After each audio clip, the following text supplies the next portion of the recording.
On behalf of the organizing committee of UNIS Actuarial School 2016, I am pleased to welcome Professor José Garrido, Department of Mathematics and Statistics, Concordia University, Montreal. Thank you for participating in the section Waiting for the School. Could you please explain the current methodologies used in order to quantify the frequency and the severity of insurance claims in property and casualty? Sure.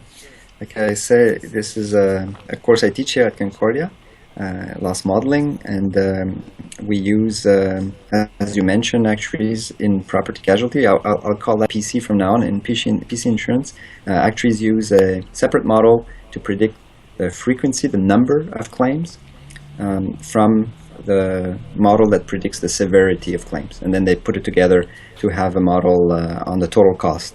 So we could use automobile insurance as an example of a portfolio where you have individual policyholders and they're trying to predict total cost by first modeling frequency and severity. So commonly now, actuaries use what's called generalized linear models. So it's a kind of regression model where you have information on the policyholder, so covariates. It could be their gender, how many years they've been driving, so the driving experience, the type of car they drive, things like that. So they will have information, and using that information, they will use a regression model, but it's not a linear regression model because a nonlinear function called a link function will be applied to the linear regression model then to explain the average number of claims. That would be the frequency model. Then they use possibly the same variables or different variables to predict, also using a generalized linear model, the severity of those claims, and then they put it together. So generalized linear models, they're usually called GLMs, and that's the most common current methodology that actuaries use and fit statistically using packages like R or SAS on their huge portfolio data. Another technique that's starting to become more common, that is a generalization of GLMs, is general additive models or GAMs.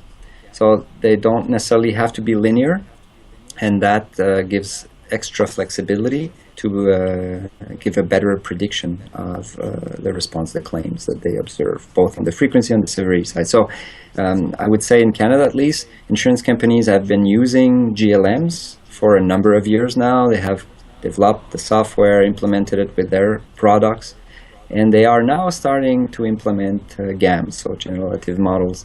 This is very common. So that's the most common current methodology for frequency severity. Well, concerning the same field, which is the theoretical approach you follow? Okay, so here we teach them, after they've done statistics courses, we teach them likelihood methods to fit these GLMs. We don't, at the undergraduate level, we don't teach them general additive models, but we do at the graduate level for students that want to specialize in property casualty, in PC insurance. One concern that companies have a lot now is the size of the data. So it's very high dimensional because there are many variables for rating. It could easily be like 200 variables for each individual. So one of the concerns they have is obviously the speed of these algorithms to be able to do the estimation and prediction. And then in regression, you have learned that one can incorporate variables as a main effect, but you can also incorporate interaction terms. So for example, men that are less than 25, they have two penalties in their premium. They pay extra, once because they're men, two because they're younger than 25. And the model, if you incorporate the variables like that, they don't take into account the fact that it's a double penalty, so that there's an interaction between those two variables. This can be added to the model, interaction terms.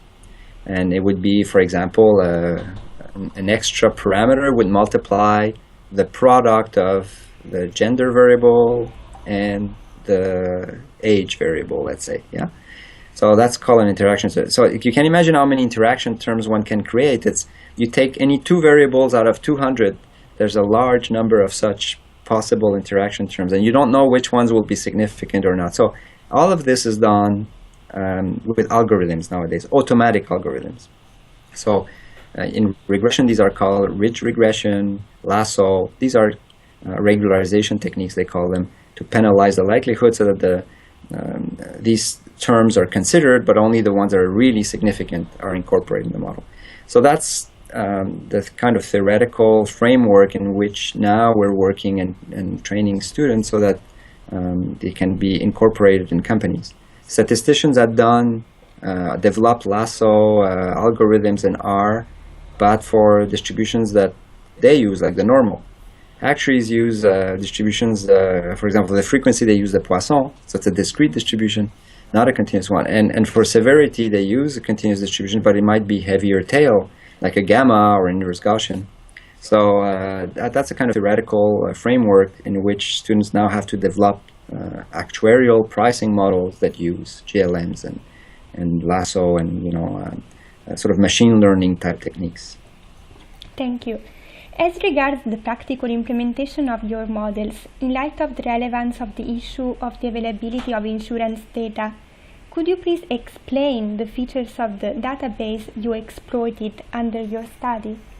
Okay, so that's a touchy issue that you bring up, because insurance companies are and financial institutions in general are very reluctant to provide individual data because of privacy issues. In a way, an individual signs a contract with an insurance company, that's a private agreement. So the company has no right to give a third party, like a university, information on that. So in class, we use publicly available data, or that's published in books, papers, or on internet. Often it is real data, but has been aggregated. So there's no issue of confidentiality being breached. But we like our students to also have contact to real data, like they will do after when they move to companies. So what we do is, the last year there's a capstone project where they use all the techniques they've learned and they put in practice in analyzing a real portfolio. But we do sort of a toy portfolio. We take a real portfolio that we have access to and we divide it into small pieces, so that there's no information that could be known at the individual level. And each team has a different data set like that. But it's a small data set, not a big one like in a company. And for graduate students, we usually we arrange for them to have an internship, a research internship in a company. So if they spend a semester in a company trying to implement the model, they will have access only during that semester to the real data, the portfolio data of that company. So they will be working with the actuaries there, implementing the method, analyzing the results, and then deciding if the company wants to keep that methodology or not. So at least they will know, like what your question asks, what kind of features the data has, what kind of special techniques have to be used to adapt to it. So at least once in their studies, they can do that. Because afterwards, when they graduate, they go work in company, they will be doing that every day. Yes, of course. Well, in Europe, the Solvency II directive sets standards in the matter of the assessment of solvency capital requirements.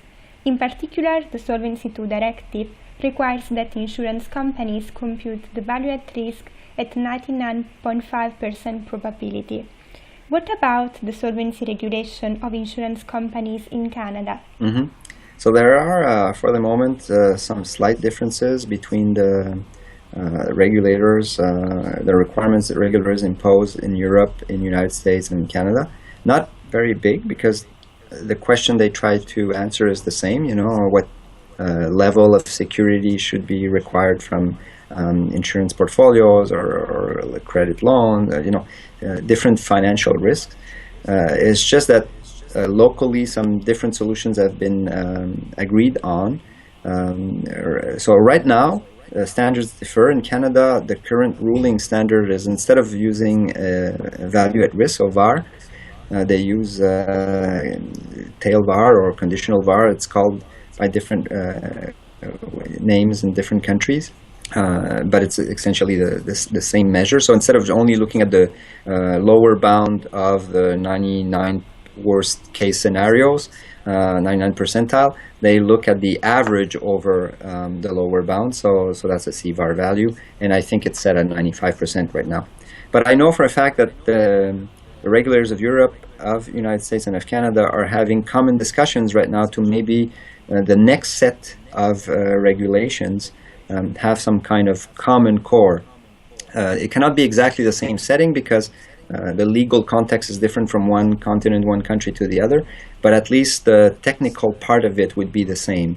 And I don't know how far they are into these discussions, but I think that the idea is to achieve some common criteria and a requirement that would be adopted for all the countries of Europe, Canada, and United States. So, Professor Garrido, thank you very much for your interesting contribution. It's my pleasure, and I wish you the best of luck with your program. Thanks a lot. Best regards. Bye-bye.